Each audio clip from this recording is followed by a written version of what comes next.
کل کا جو پنڈی کا احتجاج تھا اس نے پولیٹیکل جو ایک سینیریو ہے سارے کا سارا تبدیل، اور قاضی فائز عیسیٰ کو اب جھٹکے پہ جھٹکا، اب وہ کھائے گا جھٹکے۔ یہ ہفتہ بڑا اہم ہے کیونکہ انہوں نے جو پریکٹس اینڈ پروسیجر کمیٹی ہے انہوں نے بغیر کسی اجلاس کے منصور علی شاہ صاحب کی شرکت کے بغیر بینچز بنا دیے۔ اب وکلاء نے تقریباً 300 سے زیادہ وکلاء ہیں، سینئر وکلاء، لیکن اہم بات یہ ہے کہ ان میں سے اکثریت ان وکلاء کی ہے جو ماضی میں قاضی فائز عیسیٰ کا ساتھ دیتے رہے۔ انہوں نے ججز سے یہ کہا ہے اور وکلاء سے یہ کہا ہے کہ آپ اپنے آپ کو یہ جو سارا پریکٹس اینڈ پروسیجر ایکٹ اور اس کے نتیجے میں بننے والی کمیٹی اور پھر یہ جو مقدمات، اپنے آپ کو اس سے علیحدہ کریں، ان میں پیش نہ ہوں، ججز بھی نہ بیٹھیں، کیونکہ یہ پی سی او جو ٹائم ہے اس کو یہ ریمائنڈ کرا رہا ہے اور یہ بالکل آئین اور قانون کے خلاف ہے۔ میں پہلے آپ کو تھوڑا سا اس لیٹر کی تحریر آپ کو بتا دوں اور پھر آگے جا کے کل کیا ہو سکتا ہے وہ بھی بتا دیتا ہوں، اور جو بہت سارے ان سنگ ہیروز ہیں، کس طرح کے پی کے وزیر اعلیٰ کا راستہ صاف کیا گیا، وہ کنٹینر ہٹائے گئے، وہ بھی میں آپ کو اس کی بھی تفصیل دیتا ہوں۔ اعظم سواتی صاحب کا کیا کردار ہے اور ریاض کوہستانی نے کیا کیا، بہت زبردست میں آپ کو وہ چیزیں میں دکھاتا ہوں، بتاتا ہوں۔ تو اب میں آتا ہوں اس کھلے خط پہ، اس میں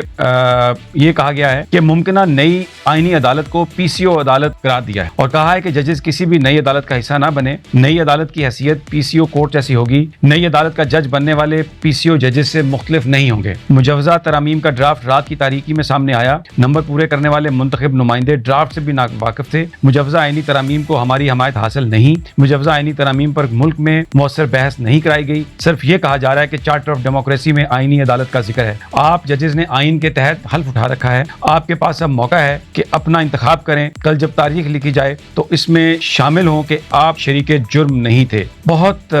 یہ اسٹرانگ لیٹر ہے، اور جن وکلاء نے یہ لیٹر لکھا ہے میں آپ کو بتاؤں ان کے جو نام ہیں وہ وکلاء ہیں جو بڑے بااثر ہیں، بڑے پریسٹیجیس ہیں، اچھی ریپیوٹ والے ہیں۔ ماضی میں وہ قاضی فائز عیسیٰ صاحب جو کچھ ٹرانسپیرنسی کے نام پر ڈیمانڈ کرتے تھے اس کی وہ حمایت کرتے رہے۔ تو اب آپ یہ دیکھ لیں کہ ایک مہینے کے بعد ویڈیو بھی ریلیز ہوئی جو ڈنکن کرسٹیز ڈونٹ پہ جو کچھ ہوا تھا، پھر اس کے ساتھ ہی پچھلے سال کی جو ٹرسٹیز کی اسلامک یونیورسٹی کی آڈیو ہے وہ بھی ریلیز ہوئی، اور اب یہ 300 لوگوں کا یہ وکلاء کا زیادہ 300 سے سینئر وکلاء کا یہ لیٹر بھی آ گیا۔ تو اس سے آپ کو اندازہ ہوتا ہے کہ اب قاضی فائز عیسیٰ کا شو جو ہے وہ ختم ہو گیا۔ حکومت بھرپور کوشش کر رہی ہے کہ کسی طریقے سے ان کو مسلط رکھے، لیکن لگتا یہ ہے کہ اب ان کو جھٹکے لگنے والے ہیں، اور یہ جو آنے والا ہفتہ ہے اس میں بینچ بھی ٹوٹیں گے، جھٹکے بھی لگیں گے۔ تقریباً 9 بینچز بنائے ہیں پروسیجر اینڈ پریکٹس کمیٹی نے، جس میں خیال یہ ہے کہ کم از کم 6 بینچز جو ہیں وہ ٹوٹیں گے، اس لیے کہ ججز اپنے آپ کو ریکیوز کریں گے۔ کل جو 63A والا بڑا اہم مقدمہ ہے جس میں منیب اختر صاحب کو رکھا گیا کیونکہ وہ آتھر جج تھے جس کے بارے میں ریویو ہے، تو کل وہ اپنے آپ کو ریکیوز کر سکتے ہیں۔ ان کو ریکیوز کرنے کی صورت میں 2 پاسبلٹیز ہیں، ایک تو وہ سمپل ریکیوز کریں کہ میں بینچ کا حصہ نہیں بننا چاہتا، دوسرا اگر وہ چیف جسٹس صاحب کو یہ لکھتے ہیں کہ یہ پروسیجر اینڈ پریکٹس کمیٹی جو ہے یہ اس کا انلیگل ایکٹ ہے اور یہ فل کورٹ کے بغیر اس کا فیصلہ نہیں ہو سکتا، اور آپ اس کو فل کورٹ میں معاملے کو لے کے جائیں، ہیئرنگ ہونی چاہیے فل کورٹ، تو قاضی صاحب کے لیے بڑی پرابلم آ جائے گی۔ اس کا مطلب یہ ہے کہ جو باقی بینچز ٹوٹیں گے ان کے ججز بھی یہ چیز لکھیں گے کہ یہ پریکٹس اینڈ پروسیجر کمیٹی کا جو فیصلہ ہے یہ غیر آئینی ہے، غیر قانونی ہے، اور آپ اس کو فل کورٹ ہیئرنگ ضرورت ہے اگر آپ نے اس کو ریکمپوز کرنا ہے۔ تو پھر ایک جو بتایا جاتا ہے ججز کی جو ایک اکثریت ہے 2/3 ججز، کیونکہ 17 ججز ہیں سپریم کورٹ کے، 2 تو ایڈہاک ہیں وہ فل کورٹ میں نہیں آئیں گے، 17 ججز میں سے جو اکثریت ہے 2/3 وہ جسٹس سید منصور علی شاہ صاحب کے ساتھ ہے۔ اور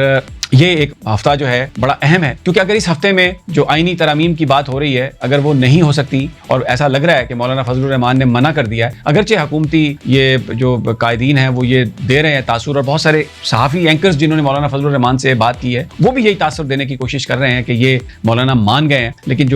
جو مولانا کے لوگ ہیں قریبی وہ کہتے ہیں کہ مولانا بالکل کسی قیمت پر یہ ان شرائط پر یا اس قانون سازی پر یا آئین سازی پر راضی نہیں ہوں گے، تو اس لیے اس کا امکان بہت کم ہے۔ تو پھر اگلے ہفتے کے بعد بہت کم ٹائم بچتا ہے حکومت کے پاس، یہ ترامیم نہیں ہوں گی، پھر قاضی صاحب کا جانا ٹھہر چکا، اس لیے کہ 15 کو ایس سی او کا اجلاس ہونا ہے اور اس سے 2-3 دن پہلے مہمانوں کی آمد بھی شروع ہو جائے گی۔ تو اگرچہ نواز شریف صاحب کے باہر جانے کی اطلاعات ہیں، لیکن جب تک وہ یہ اٹیمپٹ نہیں کر لیتے ایک دفعہ، کیونکہ بہرحال ایک ایم این اے ہے نواز شریف اور ایک ووٹ ہے، تو اس وقت ایک ووٹ کے لیے جو وہ حکومت کوشش کر رہی ہے ان کو وہ چاہیے ووٹ، تو یہ بڑا ایک